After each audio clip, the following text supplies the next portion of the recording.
Bismillahirrahmanirrahim. My name is Sarubaid.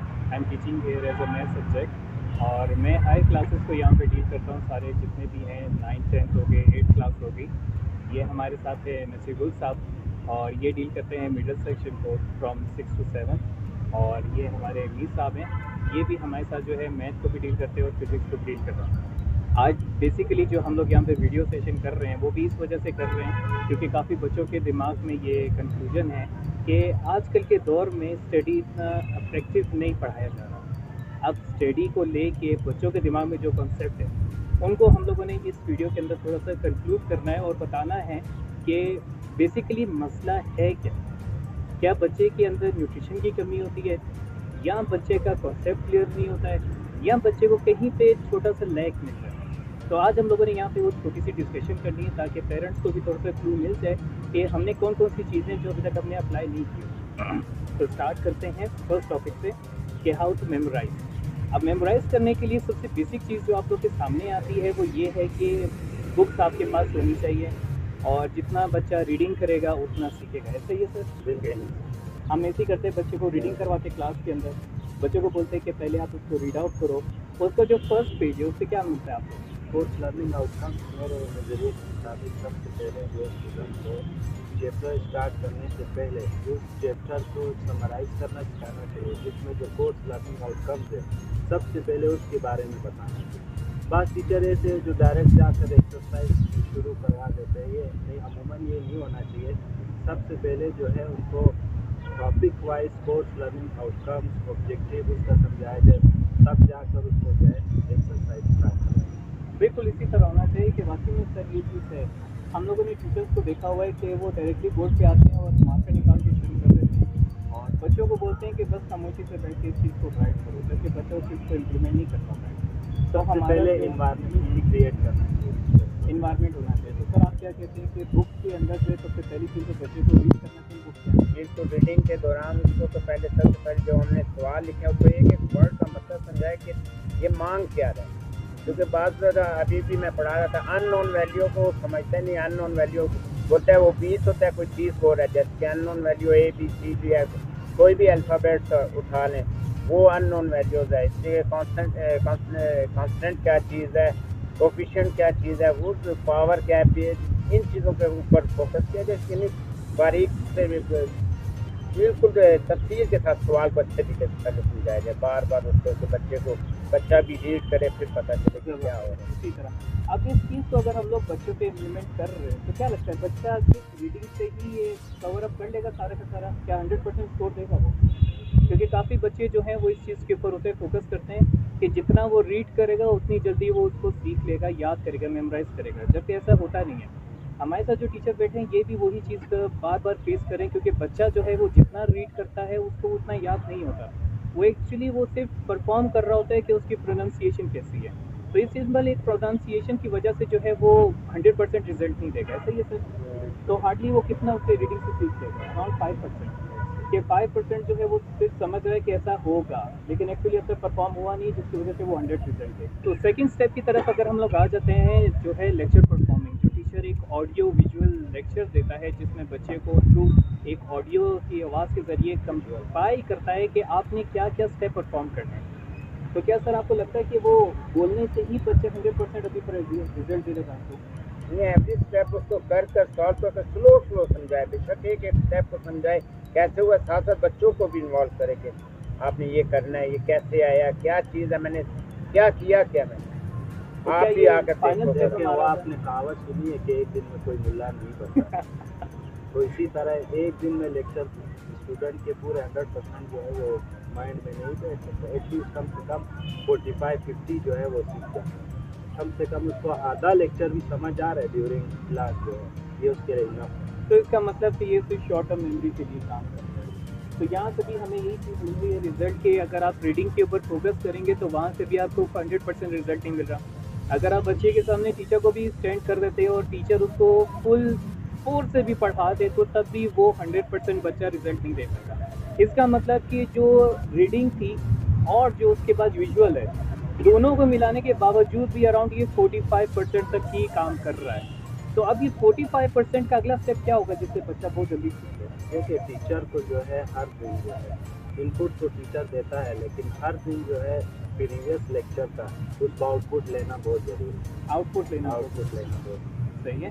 Sir आप क्या कहते हैं? यानी कि थोड़ा सा पीछे रिवाइज करें कि कल हम लोगों ने क्या पढ़ा था, और उसी को थोड़ा करके दो चंद बच्चों से पूछा जाए कि कल हम लोगों ने ये पढ़ा था कि समझ आया था, उनसे जिन छोटा सा टेस्ट बेशक ले लिया जाए, और टेस्ट के बाद फिर अगला टॉपिक अच्छे तरीके समझाया जाए। जो कि हाँ आप लोग अप्लाई कर रहे होंगे इस टाइम पे, करंट जितने भी क्लासेस है यहाँ पे आप लोग ये प्रोसीजर अप्लाई कर रहे हैं, लेकिन बच्चा अभी भी जो है ना कहीं पे वो लैग कर रहा है। इशू क्या होता है? आप उसमें रिवाइज भी करवा रहे क्वेश्चन, डेली उनसे सवाल भी पूछते हैं, प्रीवियस लेक्चर का भी कर रहे हैं, तो मेन मकसद क्या है कि घर में जाकर बच्चा प्रैक्टिस करे, घर में जाकर लाजमी प्रैक्टिस करे 5 से 10-15 मिनट। अब यहाँ पे जो है सबसे मेन चीज़ यही आती है कि जितना बच्चा सीख रहा है उतना उसको राइट भी करना है। अगर वो 45% सीख रहा है तो वो 45% अपने अल्फाज में उसको एक दफ़ा राइट करे। जितना सवाल वो राइट करेगा, either it is in A tuition, either it is in A home, जो भी इसके सामने बैठा है, चाहे वो ट्यूटर क्यों ना घर में ही आ रहा है, उसके सामने बैठ के वो सिर्फ और सिर्फ उस चीज़ को रिवाइज करे। जितने नोट्स को बना सकता है बनाए। हम लोग कहते हैं the more you right the more you learn, यही है सर, हम इसी बात करते हैं। जितना आप लिखोगे उतना आप सीखोगे। तो अब ये बारी आती है 45 को कन्वर्ट करना है 90 में, क्योंकि 45 वो सीख चुका है, it is now short term memory. अब शॉर्ट टर्म मेमोरी को आपने परमानेंटली लॉन्ग टर्म में करनी है ना, तो सबसे पहली चीज़ यही होगा कि आप उसको रिवाइज करो, राइट करो। तो आप बच्चे के ऊपर थोड़ा सा आपने प्रेशर डालना है इस चीज़ के ऊपर कि बेटा डेली मैं ये चीज़ चेक करूँगा कि आपने आज क्या पढ़ा है, क्या लिखा है।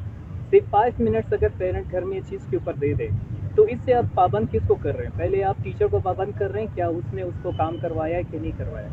सेकंड, क्या आपका ट्यूशन वाला क्या उसके ऊपर तवज्जो दे रहा है कि नहीं दे रहा है। अगर डे बाय डे सिर्फ 5 मिनट्स आप इसके रीचेकिंग पे रख देते हैं, तो मैं ये आराम से कह सकता हूँ कि ये जो 45 से 90 में कन्वर्ट हो सकता है। तो ये सब, तो अब ये बारी आ जाती है 10%। तो ये 10% का अपने क्या करें? एक ट्यूशन वाले पर भी नोट रखा जाए कि ट्यूशन वाला क्या पढ़ा रहा है। आप उससे पूछे बच्चों से कि आप कुछ पढ़ाया भी है या उसने गपशप पे लगा कर रखा है। और स्कूल में सही बात है, स्कूल में भी देखो कि टीचर पढ़ा रहे हैं नहीं, आपका टाइम वेस्ट कर रहे हैं, वो चीज़ देखा जाए। ये तो पेरेंट्स को भी नोट रखें, तो आके इतला दें हम लोगों को, भाई काइंडली सर आप पढ़ाएं, आप तो वैसे ही बैठे रहते हैं। सर हमारे टाइम पे ये होता था कि ना बच्चों को जब टेबल याद नहीं होते थे तो टीचर ने जो है आपने चीज़ पकड़ी होती थी, और हम लोगों को उस चीज़ से इतना डर लगता था कि हमें 2 के पढ़ाने के बजाय हमें 4 का पढ़ा भी याद होता। लेकिन आज के दौर में जिस तरह का दौर चल रहा है, यहाँ पे हमें स्कूल में इस चीज़ के लिए जो है ना बहुत सख्ती से कहा गया है कि आपने बच्चों को इस तरीके से डील नहीं करना। वो कहते हैं कि अगर आप शेर को भी जो है मार के किसी चीज़ के लिए ट्रेन करोगे तो उसे वेल ट्रेन कहेंगे, वेल एजुकेटेड नहीं कहेंगे। हेल्पर स्कूल में ऐसा होता है कि यहाँ पे जो है टीचर्स को ट्रेनिंग दी जाती है इस चीज़ की कि आपने किसी भी बच्चे को किस तरह टेक ओवर करना है, आपने उसके माइंड को कैसे फोर्स करना है कि you have to study, you have to achieve your goal. अब यहाँ पे हम इस चीज़ के ऊपर इसीलिए वीडियो सेशन आज से हम लोग शुरू करेंगे, जहाँ पे पेरेंट्स के सामने वो चीज़ें छोटी सी फैक्टर्स रखें जहाँ से वो अपने बच्चों को जो है काफ़ी हद तक कवर अप कर सकते हैं। अब सिर्फ ये लास्ट का जो पॉइंट हमारा रह गया दैट इज़ 10%। ये 10% को हमने कैसे 100% तक पहुँचा देना है, क्योंकि सिर्फ गैप इतना सही आ रहा है, हमारा 90% तक काम कम्प्लीट हो गया है। सर आप क्या कहते हैं 10% कैसे कवर? ये गैप जो है जिसके थ्रू ख़त्म कर सकते हैं, स्टूडेंट पे बटन डाला जाए असाइनमेंट के थ्रू, प्रेजेंटेशन हो जाए, वीक में कम से कम एक स्टूडेंट जो है वो प्रिपेयर होकर आए कि जो उसने प्रीवियस लेक्चर जो है वो स्टडी किया हुआ है। तो इसके देखा देखी उस स्टूडेंट में भी जो है जज्बा पैदा होगा और इंशाल्लाह 10% जो कवर होगा। सर आप बाकी आप लोग भी हमें राय दें कि हम लोग क्या करें 10% को, शायद आपकी कोई अच्छी बात हमें हम लोग लगे और हम लोग और अच्छा बेहतर अपने आप को करेंगे। बिल्कुल, मैं भी यही कंक्लूड करूँगा, जो 10% का गैप है, जितना बच्चा राइट कर आप रहा है हमारे उसको साथ रिवाइज करता रहे, क्योंकि हम जितना चाहें हम आपके बेटे को सिर्फ और सिर्फ 30 से 35 मिनट तक ही पेश कर सकते हैं। बाकी जो ये आपके पास 23 घंटे और 25 मिनट है, ये आपके पास ही है। या तो आप उसके ऊपर किसी तरीके का बटनाइजर से डाल दें, कोई बटन के मैंने रात को आने से पहले जो है ये सारा काम डन हो, या मैंने आके ये चीज़ चेक करनी है कि किस किस टीचर ने आपको काम करवाया है। चेक एंड बैलेंस करना चाहिए। जब आपके पास इस तरह का कोई कॉपी आ जाए जिसमें या मतलब मोर देन 1 वीक हो गया है कि किसी टीचर ने काम चेक नहीं किया हुआ, तो आप एक छोटा सा नोट लिख सकते हैं। उस नोट से ये होगा कि टीचर भी पाबंद होगा कि मुझे विदिन अ वीक मैंने काम भी करवाना है और मैंने चेक भी करना है, ताकि पेरेंट्स की जहन में ये चीज़ आ जाए, ताकि हम लोग जो हैं बच्चों के ऊपर उतने % हम फोकस करें जितना उसके पेरेंट डिमांड कर रहे हैं। सही है सर? बिल्कुल। और हम लोग ताउन हमारे होना चाहिए, हमारा ताउन उनका ताउन। आपका ताउन होगा तो हम लोग आगे चल सकते हैं, आपका ताउन नहीं होगा तो हम लोग नहीं चल सकते। आपका ताउन लाजमी है, चेक एंड बैलेंस होना चाहिए। बिल्कुल। तो यहाँ तक इस वीडियो हम एंड अप करेंगे और सिंपल हमने कंक्लूड किया है कि फर्स्ट आपके बच्चे को जो रीडिंग है वो आनी चाहिए, वो हमारा काम है। सेकंड, बच्चे को समझ आना चाहिए, परफॉर्मेंस आनी चाहिए, वो हमारा काम है। लेकिन इन दोनों चीज़ों को वापस रिपीट करने के लिए अब यहाँ पे आपका काम शुरू हो जाएगा। चाहे वो बच्चे को आप अपने सामने बिठा के आप उनसे क्वेश्चन सॉल्व कराएं, या उस ट्यूटर को जिधर वो पढ़ने जाता है या जो ट्यूटर घर आता है तो उसको पाबंद करें कि मुझे आज जो इसने पढ़ा है मैथ में मुझे वो चीज़ चाहिए।